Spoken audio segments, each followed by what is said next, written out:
What is up, behavior friends? Today we're going to be going over a human rights lawyer talking about serial killers, execution methods, and Guantanamo Bay. However, we're going to be using the Behavior Compass by Chase Hughes, and to stay true to himself, we're going to be doing it in less than 6 minutes. So I know this little video runs well over 6 minutes, but we're going to keep it to 6 minutes and try and get as much information as we possibly can. So without further ado, let's get into it. Electricity through someone's head. Right off the bat, just by his clothes, looks like a necessity, but let's see. When was the first time you learned about the death penalty? Well, I had seen... Seen is visual. We're gonna see if this plays out as a pattern, but first 3 seconds, seen in a history book. Joan of Arc being burned at the stake. So I thought, oh, this is really barbaric. And also immediately looking to the right when he's thinking about, when he's smiling, talking about something barbaric. So we might go with right gestural hemisphere tendency, positive, and barbaric. I don't know if this is negative or positive. Her only crime is to beat the English in a few battles, you know? So I was really impacted by that. And then I decided when I was about 16 to write a history essay about the death penalty. And it came as a big surprise to me that they were still doing it in America. I thought I'd just go and sort them out and teach them that it was wrong. And how was your journey to doing that? Well, you know, they have a plan for young people. And you know what, I think I'm going to go with intelligence as well, because right off the bat he talks about writing an essay. I mean, I could be off base here. Maybe he isn't giving off intelligence, but, I mean, he's talking about an essay. He's talking about how he's surprised, he's got these views, so I'm going to go with intelligence. And that plan very often is not what you want to do. And the plan for me was to go study science. Study science at Cambridge. Cambridge? I'm not interested in science. I mean, my A-levels were physics, chemistry, maths, and further maths, and I just find that incredibly boring. Incredibly boring. Physics is incredibly boring to this guy. I couldn't even fucking fathom physics, and this guy's talking about it's boring. This is intelligence to the third degree. And I went to Cambridge the next week and said, I'm not coming to Cambridge. I'm going to go to America and do what I want to do. And this guy in a tweed jacket said, oh, this is the biggest mistake you'll ever make in your life. I said, I bet it's not. And so I went to America instead. Maybe some approval here, because he's talking about how somebody said it was going to be a big mistake, so that obviously irked him a little bit. But we'll see. I might change that decision now. And what was... We're only a minute and a half in, and we probably know more things about this guy than his family and friends do. And I probably missed a few positive and negatives. First experience of death row, like, can you talk me through what was going through your mind when you walked and met those prisoners? And oh, I remember it very vividly. It was a place called Reedsville. Yeah. Remember it vividly, so that's visual again. Wow. Where the Georgia State Prison was. I was down visiting people on death row when I was about 20. And look, it was the summer of my second year of college and university in America. And really, I was only useful for one thing, which was to go visit the prisoners. And I remember I was going into Reedsville, Georgia State Prison, and I was thinking, what am I going to talk to these guys about? And why do they want to talk to me? I mean, it must be miserable on death row, and here am I coming in to talk about my... Miserable for a negative adjective that he uses. So if we wanted to connect with this young bloke right here, we would say something like, oh my god, physics is miserable. It's so boring. And we could actually throw boring there too. I mean, that's a negative thing for such an intelligent guy, am I right? I have my incredibly fortunate life. And I went in, and it was just great. I mean, you know, most of my best friends over the years have been people on death row, let's face it.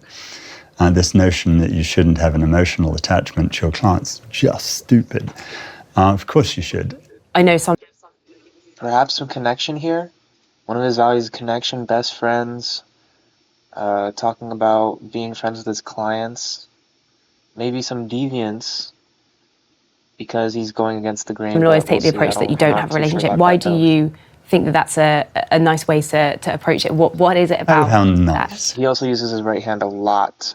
So nice. I'm not sure nice is the word I'd use for it. No, it's because it's the only human way to do it. When you're representing someone in front of a jury, if you don't like them, or if you're not friends with them, that's going to come across. And I normally would spend about 3 years preparing for a trial because it takes a lot of work. And by then, you've really got to know the person.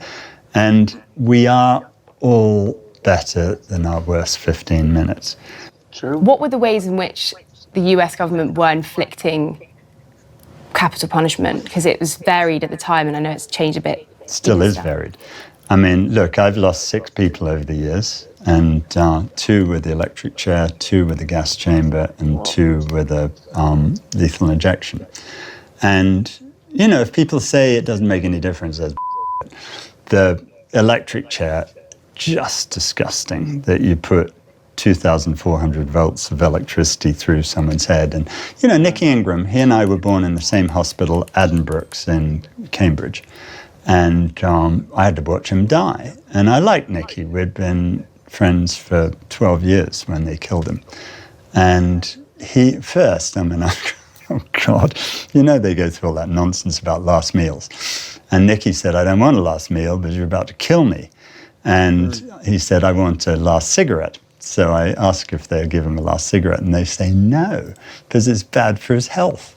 And I say, you've got to be kidding me. You're planning to kill this poor guy. So I went out and told the media, and that they were humiliated by that. So they gave him a last cigarette. But then they shave his head, shave his leg, and put, 2,400 volts through him. It's just disgusting. It's not easy. Disgusting, another negative adjective we could use. And I think I've said it previously in a different video. I'm only going to keep the adjectives to like 3 max, because this is going to be mostly training for a real life conversation. We're not going to be, sitting over, hunched over, watching videos and having this compass right in front of us the whole time. So if you're really planning to take your understanding to the next level, you're going to want to be able to keep these things in your head. So I'm only going to be keeping it to 3 adjectives. After Nicky's execution, I still have PTSD from that. If I close my eyes right now, I can see. When he closes his eyes, he can see the black and white. So this is just reinforcing the visual. So if we wanted to really connect with this man, we could say, look, I can see how physics is just miserable and boring, but Cambridge is great, or something like that. That would really come across well. See the black and white of him being electrocuted right in front of me is horrible. And it's not a quick process, is it? It's really inhumane in the sense of the time that it takes.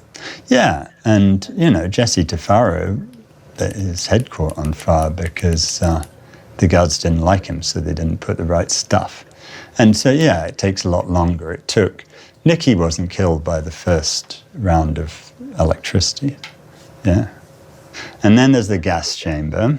Edward Johnson, the first person I lost, was 1987, and I was very young, and I really didn't know. He's talking about self a lot. I'm going to put self. I'm not 100% sure on this one. I'm going to go with self, though he does talk about himself a lot. Of course, it's an interview, so we can't be 100%. So there's going to be a little bit of nuance to that. What I was doing, and if I knew today, on the clock. If I knew then what I know today, he'd be alive. And he was innocent. If I knew then what I knew now, he would be alive. So that's an internal locus of control. I believe he is talking about, he's not saying making excuses about how it's not his fault that happened. He's saying, if I knew now what I knew then it would have been different. So that's an internal locus of control, and that was all done. But they gassed him in the gas chamber, and that was Zyklon B, the stuff they used in Auschwitz. Now, I'm half Jewish myself. I don't think you have to be half Jewish to figure out that's not a nice thing. And indeed, I walked into the gas chamber with them. It was just horrible. And then, lethal injection's no better. That's it. I'm sure we could go a little longer because I skipped the intro, but you get the gist. 6-minute x-ray, and this is all of the stuff that we figured out in just 6 minutes. And this is like an interview about not even himself specifically, but more about the things that he thinks about. And we learned so many things about him. We know more than probably his closest friends do about him. And all we did was look at him from a different lens and look at him through a compass. We know that he's an intelligent guy. He would hate to be thought of stupid. That's one of the hidden fears for an intelligence kind of person. When you look at these needs on the map, you are looking at hidden fears. Each one has a hidden fear layered behind it. So not only would they like a compliment to their intelligence, they would also hate to be seen as stupid or be ridiculed. Also, we see that he has a right gestural hemisphere tendency, so if we wanted to talk positive with him, we would shift over to the right side, his right side. I don't really know based on the camera what that would be, but we would know shift to the right side, talk visual, I saw, I see, this, that, and the third, and we would be able to connect with him like that. It would be crazy. And we didn't really get anything from here, but just based on his clothing choice and his haircut choice, I would go with maybe investment or necessity, maybe even social. I don't know what human rights lawyers wear. Maybe they wear something like that. But I mean, honestly, I would probably go more towards necessity if I really, really, really had to pick. So we could dig more great positive adjectives out of him, but let's just leave it there.